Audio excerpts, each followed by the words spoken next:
am Amanda Eckhart. I am currently an animal care supervisor here at the Chattanooga Zoo. And my name is Jake Cash, and I'm the Director of Marketing and Communications at Chattanooga Zoo. Hello, I'm John Rossi. I'm a touring drummer with a passion for animal conservation. When I'm on the road, I spend as much time as possible visiting zoos, aquariums, and conservation organizations. Now, I want to share those places with you. I'll be talking to keepers, vets, conservationists, anyone who can help me in my mission of connecting my people to animals through their people. Join me on my Rossifari. Hi, hello, how are you? Welcome back to the Rossifari podcast. All right, y'all. So every once in a while, I like to dive into something that is going on kind of in the news world of zoos. And, well, one of the stories that we've talked about on Zoo News recently is the fact that the Chattanooga Zoo has a baby red panda there. And so I was pretty excited when I heard from Jake Cash, who does PR and marketing at the zoo. And he reached out and said, maybe, we could do something to talk about this. And I said, yes, we can.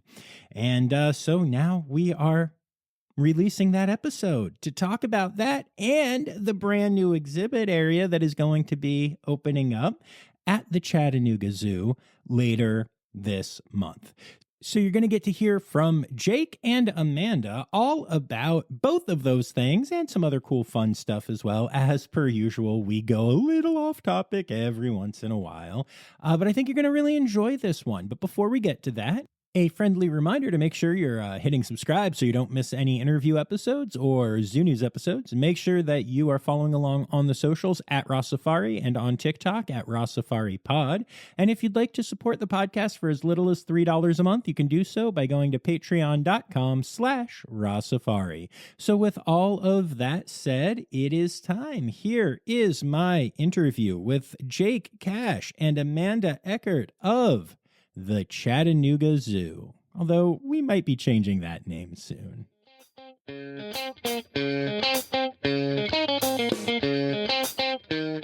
I am Amanda Eckhart. I am currently an animal care supervisor here at the Chattanooga Zoo. Formerly a keeper, though. I actually worked in our Asia section as the lead keeper there for about 4 years before moving into a supervisory role. And my name is Jake Cash, and I'm the Director of Marketing and Communications at Chattanooga Zoo. This is my first job at a zoo at an AZA accredited institution at all. And new to the industry, I just started last November, and I feel like I've learned a lot, have a lot to learn, and been having a lot of fun. Nice. Very cool. I have to tell you right off the bat. So I'm a professional musician. That's what I do for a living. And I've spent an inordinate amount of time working on shows about and dealing with Johnny Cash. And I even know some of his family and stuff through all of that. And when I got an email from Jay Cash to Rossifari, it really threw me for a second. And I was like, wait, That's what? hilarious. Well, I am related to Johnny Cash. So. Oh, really? Or are you just messing with me? I'm just messing with you. Oh, yeah. I mean, you're in the right place where, that whole area down there. So I don't think I am. I mean, I don't know for sure, but I don't think so. From what I've heard about Johnny and his exploits on the road, there are probably a lot of people related to Johnny Cash that, don't know for sure. Wow. Well, by the last name, though, that way. That's true. Yes, that's true. Well, immediately so off topic. Welcome to my podcast. Yes, yeah, that's how we do. That's hilarious. Yeah. So, and actually, I'm curious, Amanda, we'll get to you in a moment, but Jake, so since this is your first time, I find that a lot of times zoo people or zoo PR people come from like the PR world and that background and don't know much about zoos when they first get in there, which I always find fascinating. So what has that transition been like for you? And like when you got into your career overall, did you think like that someday you would be like, taking photographs of awesome animals and like meeting anteaters or whatever cool stuff you've gotten to do so far? Yeah, that's a great question. After I graduated college, and I was a PR major, so I've studied it for a while, had some internships and things like that. I started working at a public relations firm. So that was great for me to get a lot of different experience with like entertainment, nonprofit, even politics, larger businesses, small businesses. So I had a pretty big range of experience across the gambit. And I was always very drawn specifically to the nonprofits. Did some stuff with like the Salvation Army and things like that I always just really enjoyed. So then after that, I worked for a credit union in their marketing department, which is also, a not-for-profit institution. But eventually I just started feeling like, I don't know if this is exactly the right fit for me. I've always been drawn to like the entertainment stuff, and I've always been a big animal person as well. So when the zoo job opened up in my area, I was like, oh my gosh, like I got to check that out. I got to do that. Ironically, sort of the credit union I worked for actually does a sponsorship with the zoo. So I already sort of had an in, which was super nice. So, and yeah, like you were saying, when I dove into the zoo world, you're right that I really didn't have a lot of like the knowledge about how the whole industry works and how the AZA works and how important the AZA is and how important accreditation is, and even to some degree the real mission of the zoo as a conservation organization. So and I kind of think that perspective has actually been a little bit helpful for me, just because I think I can see the zoo from an outside perspective pretty well, which is helpful in communications to think like, okay, like, we need to start from like the base level of like communicating like who we are and what we do, and we have to hit that message and like repeat that message of conservation and of education and of connection with wildlife, to say that like, yes, we are entertainment and we are a tourist attraction, and that's awesome and that's great. But hey, we're also like deeper than that. So me learning that, I think, has been really helpful for also the process of me communicating that. And people like Amanda and all the keepers and the leadership here have been wonderful to teach me so much and to share their knowledge with me. We have an amazing staff here. So it has been a great experience. I think has really deepened my personal love for like animals and conservation and all that too. And as far as marketing goes, like what's more fun to market than like a baby red panda or, what's more fun to throw out than that. So. No, yeah, that's awesome. That's, my experience is the same. I was a musician who, as I toured the country, really loved going to zoos and started talking to keepers. And then when COVID hit, I started this podcast as something to keep me sane. Now I'm so, it's right. The start of my 5th year, and I'm so in love with it. And I've met hundreds of amazing animals, dozens and dozens of species. I'm doing conservation work with the AZA through Safe Red Panda and volunteering with Red Panda Network and other things. And it becomes your whole life, and it's amazing. But coming to it, like, yeah, my first episodes, I didn't know what accreditation was. I forget when I learned what the AZA was, but it was on the podcast, and now I'm on a steering committee of one of their safe programs. Like, it's just amazing, So yeah. It's cool that you have that perspective, and I'm especially excited because that's one thing that I think happens a lot. I'll be talking to people. I'll be in one of the private Facebook groups or something like that and talking to keepers, and I'll give the perspective of an outsider, even though I'm kind of an insider as well now. Or I'll talk about like my listeners and what they respond to, and people are shocked because when you're in the zoo world, there are just some things you take for granted that the public, would understand, and they don't. And I've loved being able to bring that perspective. And I love that you, coming from the outside, are also able to bring that perspective, Yeah,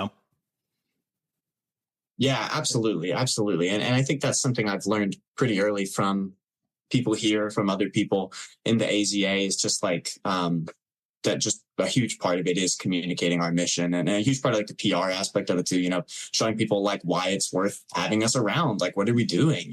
So I think, that's a big part of it. I think just to chime in too, one of the cool things about our zoo is we're kind of a smaller facility. So Jake is able to have a much closer relationship with the keepers, with the staff, with the animals. And I think that really helps with kind of bridging those communication things of what is a keeper's life like? What message do we want to say to the public, and kind of blending those things together? I think that's a good benefit of being a smaller size. Yeah, absolutely.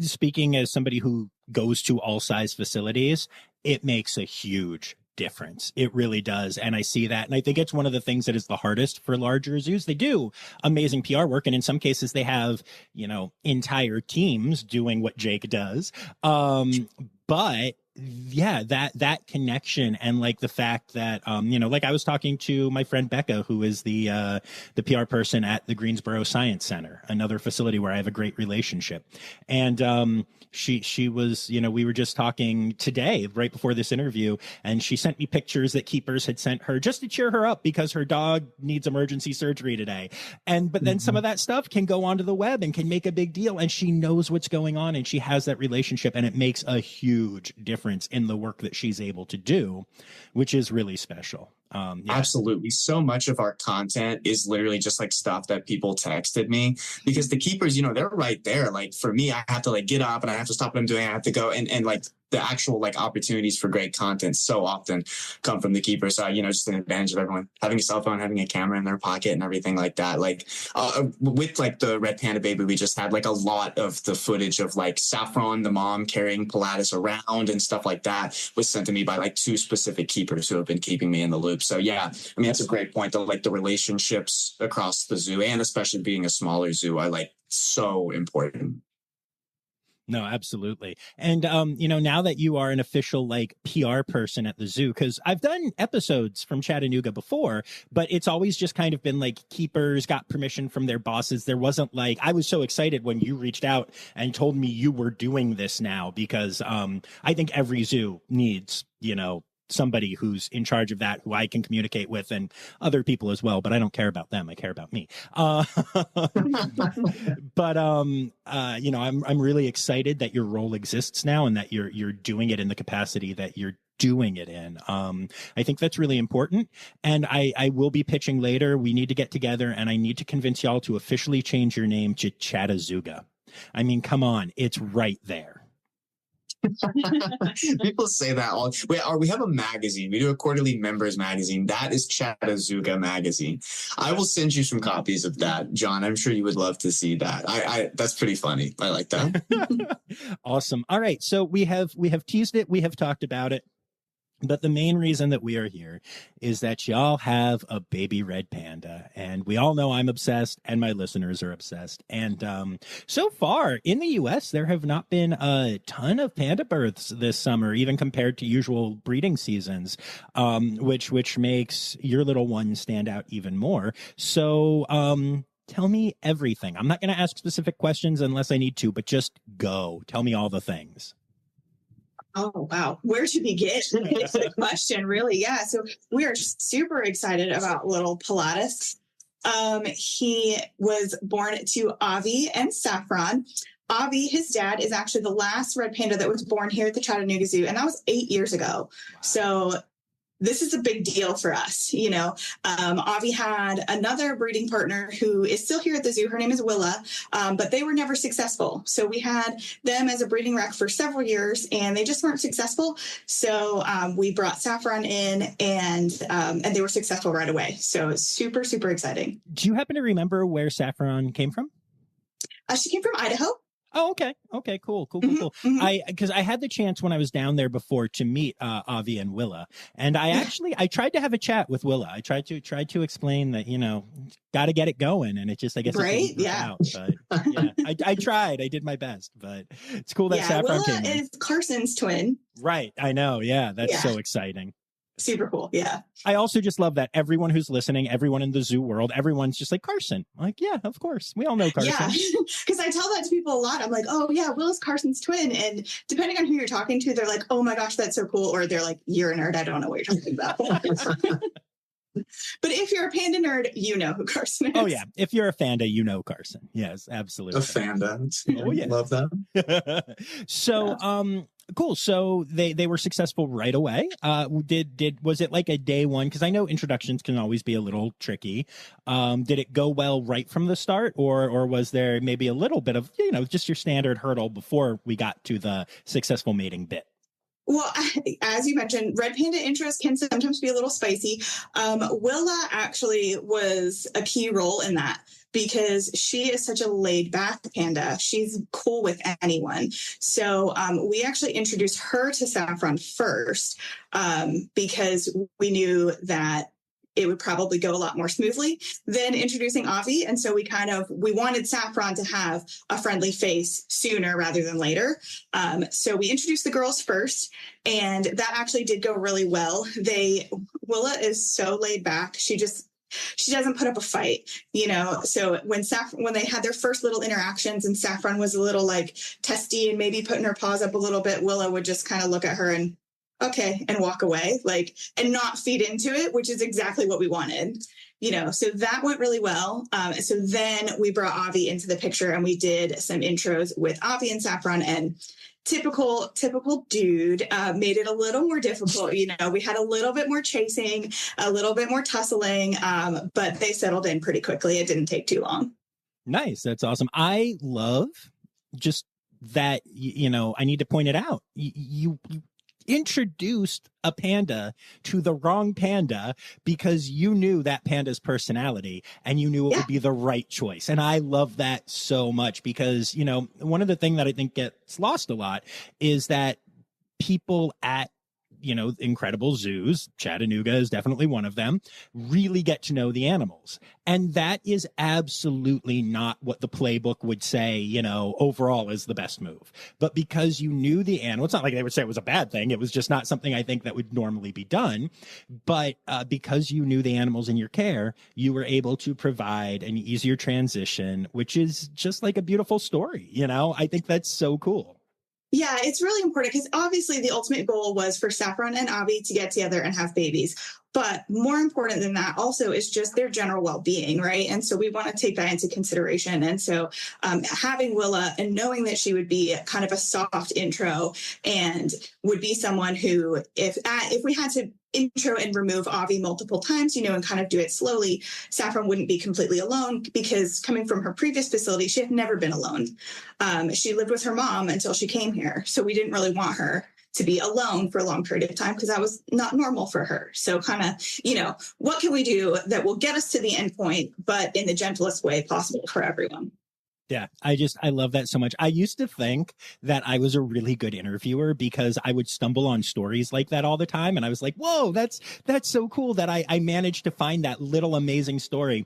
And I've just come to realize that no, it's actually just that's what zookeepers do all the time.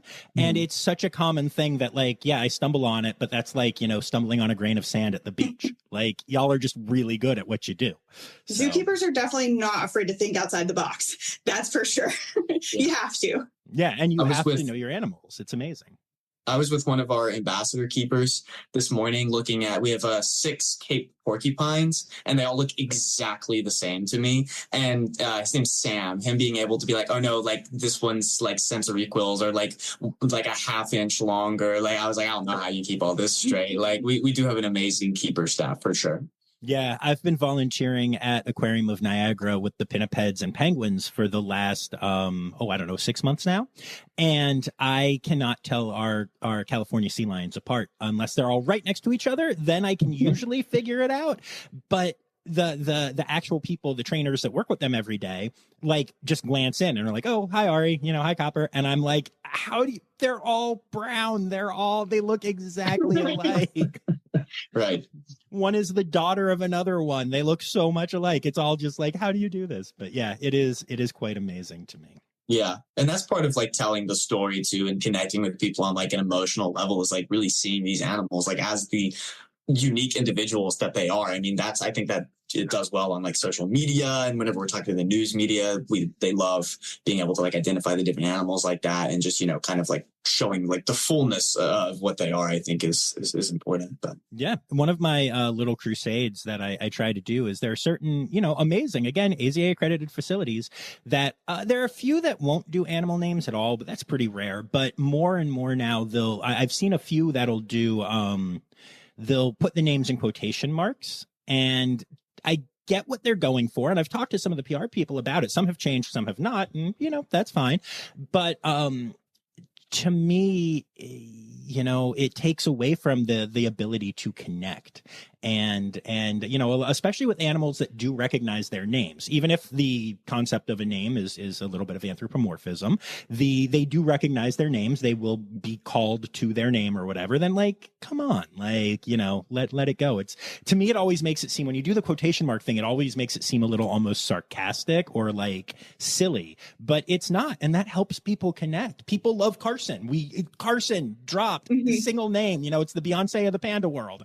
And we know who everyone's talking about, right? And so people love Fiona the hippo. Yeah, people of course. We had Hank the chimp here for a long time. Now, to play to the other side of that, the zookeeper in me, sometimes that can be problematic. When you do have animals who know and identify their names very well. I have worked at other facilities where we had a public name and like their real name, because you don't necessarily want the public to be able to come up to an exhibit and call their name and interrupt them, call them over when they should be doing something else. And so sometimes, like, yes, I get the personal connection, but also it can be a little bit troublesome, particularly with very intelligent animals. Our elephants at a different facility is a good example of that, where they had a public name that we used when talking to the public, but that wasn't really the name that we used when training them and actually working with them. Yep, which I think is a perfectly serviceable way to handle that problem in that situation. I think that's great. I do, you know, also debate sometimes, you know, facilities will get an animal from another facility and change the name because they get a $10,000 donation or whatever to change the name. But then all the people who loved that animal get really upset about it. And I know some stories about that from my listeners in particular, where people got big mad about certain, it was pandas in both cases, but, you know, again, pandas are a lot, but it really, you know, there's a lot of nuance to all of what happens in this industry, which I think makes a lot of sense. But I do think that creating connection is such an important part of what we do, that for the vast majority of animals, it helps. Yeah. And that's where, like, the connection, I think, makes sense to hold on to that name, because then you hold on to that connection with a group of people who maybe aren't as close anymore. If their animal moved to a different facility, you know, like, you're still going to follow them because you're connected to them. And if that animal suddenly has a new name, you don't know who they are anymore. You lose that connection, you know. And even though we do want to connect with our local public, we also want to connect on a broader scale. So sometimes holding that name to hold that connection, you know, God forbid Fiona were to move, you know what I mean? Then, or Carson or Timothy, any of these big names that we know, you know, and they change. Imagine Fiona moving and changing her to something else, versus if you keep it and then you're just building on that connection with all of her fans that she already has. Yep. One of my favorite stories, and then we will move on from this and back to your stuff. But one of my favorite stories on this topic is, I don't want to say what zoo it was, because I don't like throwing, you know, facilities under the bus, but they changed the name of a well-known panda. And when the panda had moved, people at the zoo, not like zoo staff or volunteers, but just like, you know, members and stuff, had actually started setting up multiple bus trips to go visit their panda. And when the names changed, they canceled it. And it was multiple trips. And yeah, they were heartbroken. Like, they felt personally offended by this zoo's decision. And I'm sure the zoo made a lot of money, and I'm sure that, you know, they weren't thinking about people tricky. There. It is. Like, again, there's so much nuance to all of what happens. Because you need that money to keep the lights on and feed the animals and, you know, build the new exhibits and do all the things you want to do. So like, I can see both sides. Yeah, it is. It is a really interesting conversation, but I love being able to chat about it. So yeah, it's always interesting, but enough philosophy. Back to the baby panda. Tell me again, okay, so we know that mom got there and it was very successful right away. Yeah. And then that usually, you know, success usually leads to the tiny little panda popping out. So were y'all able to know that it was coming in advance? And yes, we did. So tell me all the things. Yeah, the keepers started noticing behavioral changes, and they do what we call a tactile behavior, touching her, and they were noticing some changes in her nipple development. So they called in vet staff, and she was already doing really well with her training to go into our X-ray crate. So we have a crate that has one side that's just plexi, so you can shoot X-ray through it. And so we were able to, because she wasn't here long enough to ultrasound train. That's a little more complicated, you know, but we were able to get her her into the crate and do x-rays and confirm that she was in fact pregnant. So we were able to plan ahead. We had a nest box built for her and we had a sneaking suspicion of exactly where we thought she was going to want to go, because she's kind of habitual in her ways. So we put the nest box where we thought she was going to want it, set up a den camera in that nest box so that we could observe. And sure enough, we were able to observe the birth live on camera. It was super fun because it happened, as most births do, after hours. So keepers were all like in big text chains and chatting. We were all watching it live, like, oh my gosh, I think it's happening. Oh, was that a foot? Is that a head? What do I see? You know, because you're watching on this like pixelated, den camera, and just like everybody just texting back and forth and super excited. It was really fun. That's awesome. And how has the parenting been going? I know, it can go all over the place, from they don't need help to moms look at the pandas and say, lol, and then the keepers have to raise it. Now, I know that's not the case here, because y'all have gotten some great content with Saffron being adorable. Yeah. And red pandas can go either way. We hand rear a lot of red pandas in this industry. But Saffron has been an excellent mom for a first-time mom. We did not separate Avi completely from them. We have been letting him into the exhibit with her. That's sort of maybe new. I don't know if it's the new way, but you don't necessarily have to separate dad anymore. So we trust Saffron to set those boundaries, and she's a good mom with that, although it's gotten very, very hot. And so she decided to have her baby in a space adjacent to our outdoor exhibit. So there's limited air conditioning out there. So we did eventually have to move Avi inside so that he could have access to some cooler space, because Saffron and Pilatus were occupying the main air-conditioned space outside. But she's done great. We didn't do the first wellness check until about a week and a half after he was born. We let them just have that first time, just monitoring. If we had seen anything on camera, we would have, of course, intervened sooner. But we were seeing all the right things, all the grooming, the amount of time she was spending with him. She has done an amazing job. That makes me really happy. I love that so much, especially with first-time moms, because they usually suck. Let's be honest. Yeah.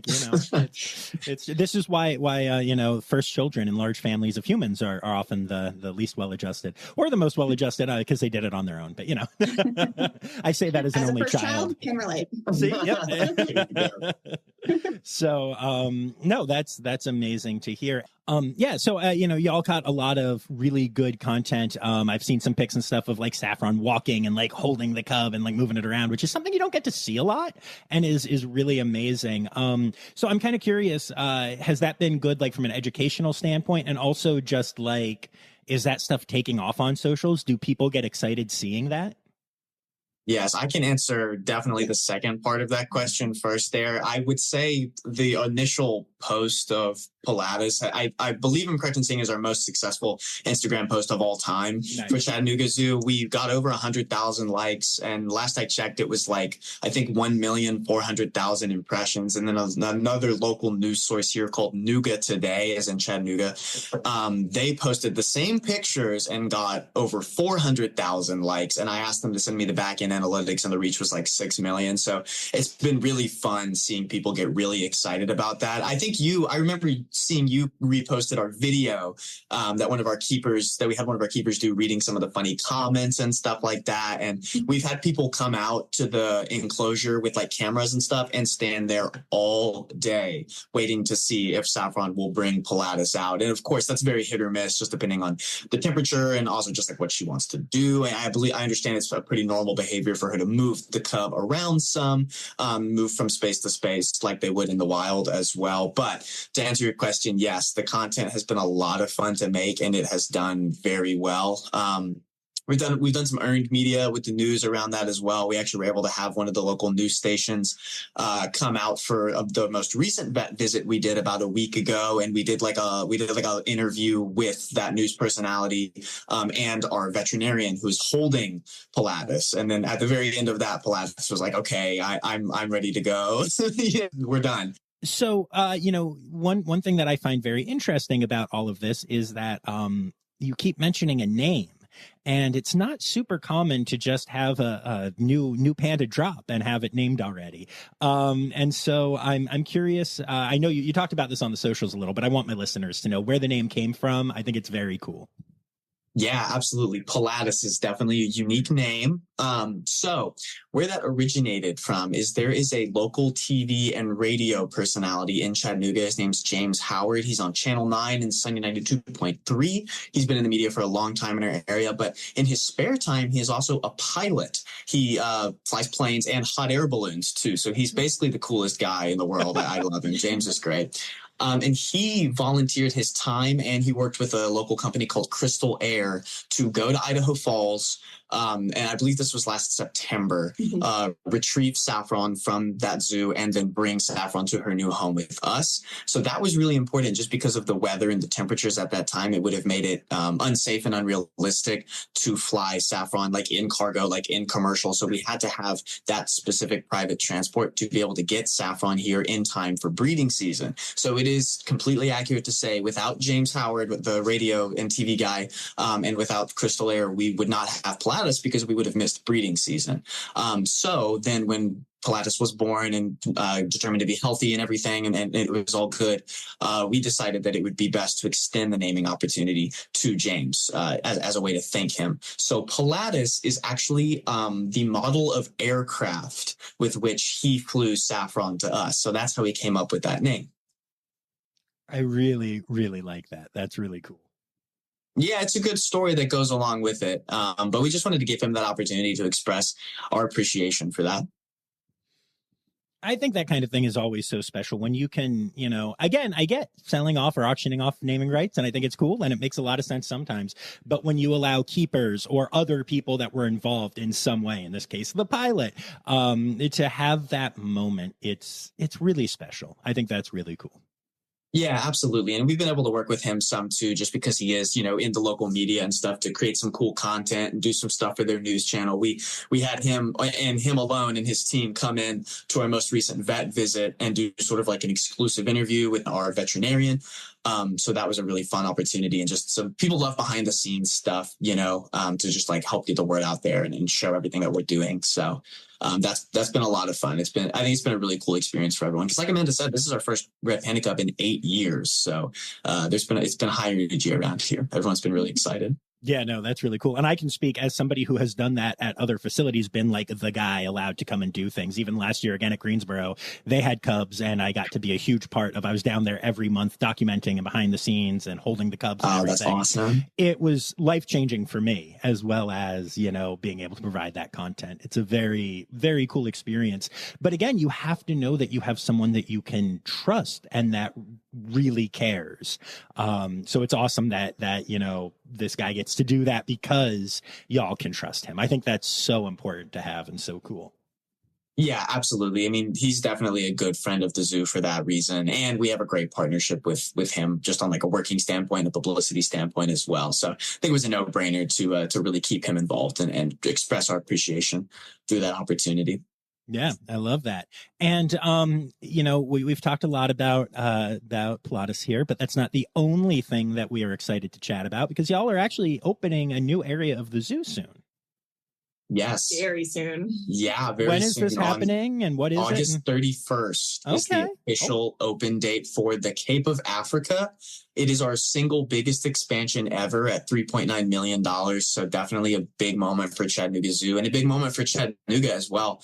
We're bringing, for the first time ever, warthogs. And in fact, our male warthog, Everett, will be arriving tomorrow morning. So very excited about that. And then we're also bringing Cape porcupines and servals to Chattanooga Zoo. So the expansion itself looks really good. It's a really like fun, immersive, I think like authentic experience that incorporates a lot of like classic African imagery and textures and colors and sounds and iconography. There's like a stream that goes through the whole thing with a couple of waterfalls. So you get to hear the water the whole time. And I just think it's very immersive. We have a great exhibit design team here as well. And they're making like trees for the servals to jump around in. And the warthog yard looks great and has a lot of different like space and areas for them, like with water, and where they'll be able to like cool off and stuff like that. So it's we're really excited to open that up and to share that with everybody. It's crazy. It's almost here. We started construction last September, so it's been going for just shy of a year. And this kind of concludes like a big part of the zoo's like master expansion plan. We had our phase 1 of our African expansion that came to fruition in 2021 when we first brought giraffes to the zoo, which was a huge deal, of course. You're getting a bigger yard as part of the Cape of Africa expansion too. So this is kind of seeing a lot of long-term plans come to fruition with our biggest expansion ever. So yeah, it's a big moment for the Chattanooga Zoo and everyone is definitely really excited. Nice. Very cool. Although I still think it should be Chattanooga. But anyway. Fair enough. So, Amanda, what goes into figuring out the, like what types of animals are coming in and how you're going to care for them? And what do you and your team have to do to figure out, what's going to be happening when you bring in multiple new animals all at once? Yeah, so it's a very long planning process. Technically, the porcupines and the servals are already here. They have been ambassadors at our zoo for quite a while. So this will just be creating actual exhibit space for them. They currently live behind the scenes in our ambassador animal area. So they are here. And as soon as their exhibits are done, they'll be starting to get introduced to their new enclosures, which will be really exciting. But the planning process, it takes a very long time. That's actually a little bit above me. I'm not really involved in those initial planning stages, so I can't speak, fully to what goes on. But a lot of different things taken into consideration. In this instance, we decided most all of our zoo areas are very specific in geography. So for this is Cape of Africa. So looking at specifically Cape species was the goal, and what can fit in what space that we do have. We are a zoo that is located in an interior of a city. So we have a limited footprint for what we can work with. And so trying to maximize that space in the best way possible for species that will work best in those areas is all part of that planning process. Very cool. And then with it going from ambassador to exhibit animals for those two species, are they going to have some of the same care team, or are there new people learning how to take care of these animals? And if so, how did you navigate all of that? A little bit of both. So basically what we did was we added a new ambassador animal keeper position. So their current keepers will still continue their care, as well as adding another person onto that team to help with the workload, because they're going to have new exhibits, new den spaces, new buildings. So the workload has increased. So a little bit of both. And I believe our giraffe keepers, our hoofstock keepers, are taking care of the warthogs as well. So they take care of our Highland cow, blue dikers, giraffes, and now warthogs as well, which I understand they're pretty excited to add that to their repertoire as well. Yeah, I'm sure they are. Warthogs are awesome. They have to be one of the more underrated animals like in the zoo world. They're very cool. They are very cool. And that kind of brings up another thing, talking just in general about the zoos and things. One thing that was really cool is in preparation for our warthogs to get here, we were actually able to send our keepers to Zoo Atlanta, who currently houses warthogs, to work with their keepers, learn from their keepers, get some ideas for enrichment and different things like that, see some of their training and all of that kind of stuff. So it's really cool to be a part of a community who works together to kind of help and learn all the things that we need to learn, because that is a brand new species to us. Yeah, that's fantastic. I always love hearing collaborative stories like that. Speaking of which, is your zoo going to be sending anyone to AAZA or AAZV this year? Yeah, a few people are going to be going to Calgary for the conference just in like a month, I think. And we were up for reaccreditation as well. We did our inspection recently. I guess I can't say too much, but it seems like everything went very well. So of course we're going there for the hearing. So a few different folks are going to that. Yeah. And the mid-year was in Memphis, which of course is relatively close to, it's still 6 hours. Tennessee's a very long, narrow state. But we sent a few folks to that as well. So always a good time. Always very glad to participate in those. Nice. Yeah, I always love, this will be my third year doing the AZA conference and my second year doing AAZV, which is the Zoo Vets conference. And they're back to back. So it's 2 weeks of literal, like at the end of those 2 weeks, I am passed out. But, it's so a lot of fun. Social interaction. So much, and so many interviews and so much butt kissing of the facilities I haven't gotten on here yet, and just all of it. That's hilarious. Yeah, it's Yeah. called networking actually, but butt kissing's good too. I'm sticking with what I said. No, that's very cool. So is there anything else that y'all wanted to share about anything going on at Chattanooga right now? Chattanooga. You're voicing it. It's going to happen. Yeah. If you keep saying it enough, it'll be a Yeah, it'll eventually happen. Yeah, well, I mean, it's definitely just a super exciting time for the Chattanooga Zoo all the way around. Between the red panda baby, Cape of Africa, literally moments before we recorded this podcast, we brought in our new frog species, our Panamanian golden frogs. Ooh, nice. So we have some great new exhibits on our South America area for some different reptiles and amphibians in there. So we're definitely super excited to have. I mean, it's such a cool species. It's so sad that they're essentially extinct in the wild, but also an honor to get to participate in programs like that to try to like bolster that and to let people see something so rare.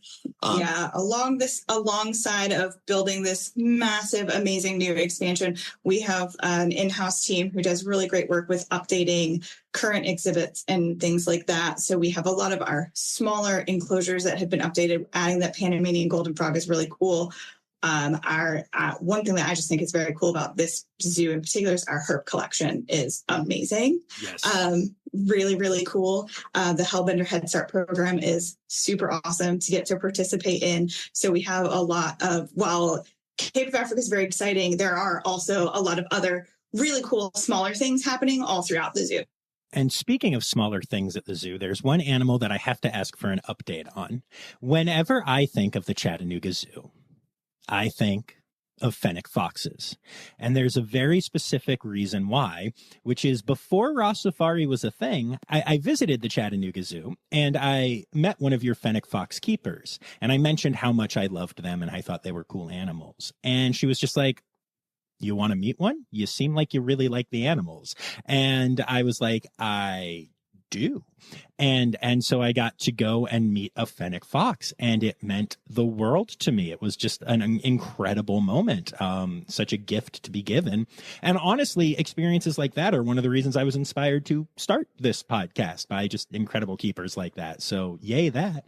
But now because of that, I will always associate Chattanooga with fennec foxes. So what is your current fennec fox situation? So you are actually not the only person who has a strong association with Chattanooga and It's happening.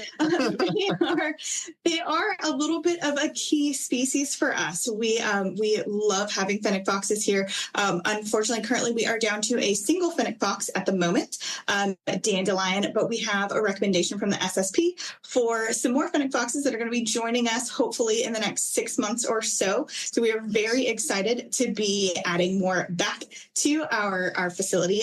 We have a long history of fennec foxes here.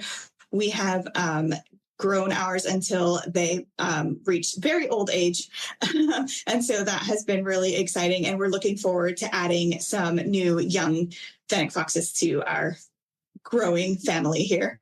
Nice. I love that. I love when a facility just gets associated with an animal. Like, it almost seems to happen naturally. Like, it's just a good fit and the people there are doing a great job. And then it's just like, everyone's like, "Oh yeah, Chattanooga, fennec foxes, obviously." And you're like, okay. Yeah. It's always a good time.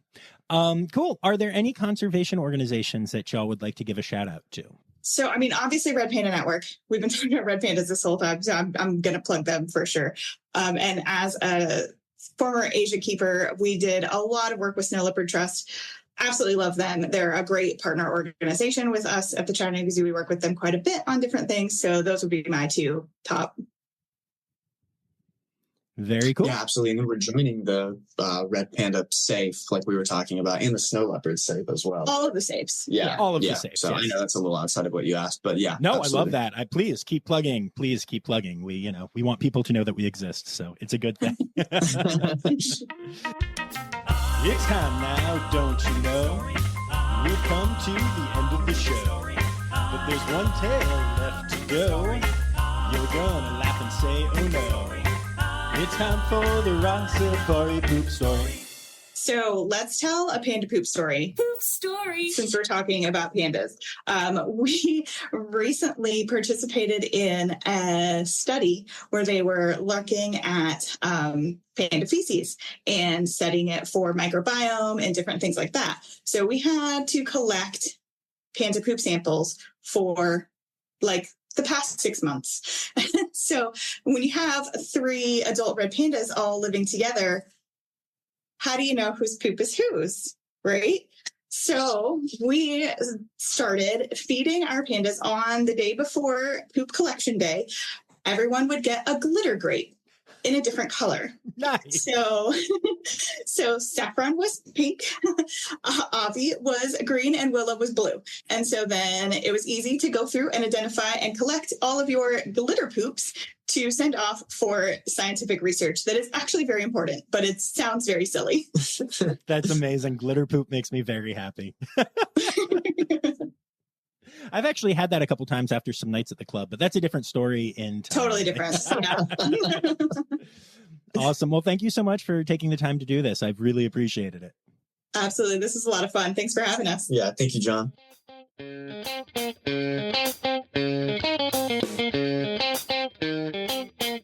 That was such a fun time. I really enjoyed that. And I'd like to say thank you to Jake for setting it all up and, to Jake and Amanda for being on and being awesome.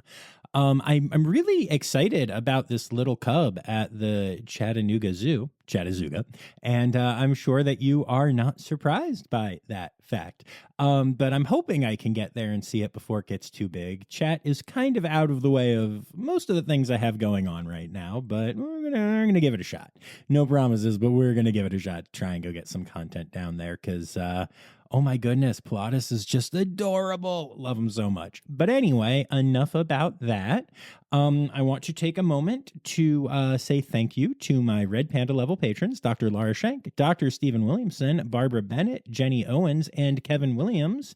And honestly, y'all, I'll be back here on Friday with the Zoo News. But until then, keep in mind that the word credits backwards is Steiderk. The Rossifari podcast is produced, hosted, and engineered by John Rossi. Editing and fact-checking by John and Dr. Zoe Rossi. Our theme song is Sevens by Nathan Burke, performed by Nathan and John. Interrupting John theme and additional voices by Taylor Isaac Gray. You can reach John directly on Instagram and Facebook at Rossifari or by email at rossifaripod@gmail.com. Rossifari is part of the Daydreamer Media Network. Now, stop listening to me and go visit a zoo.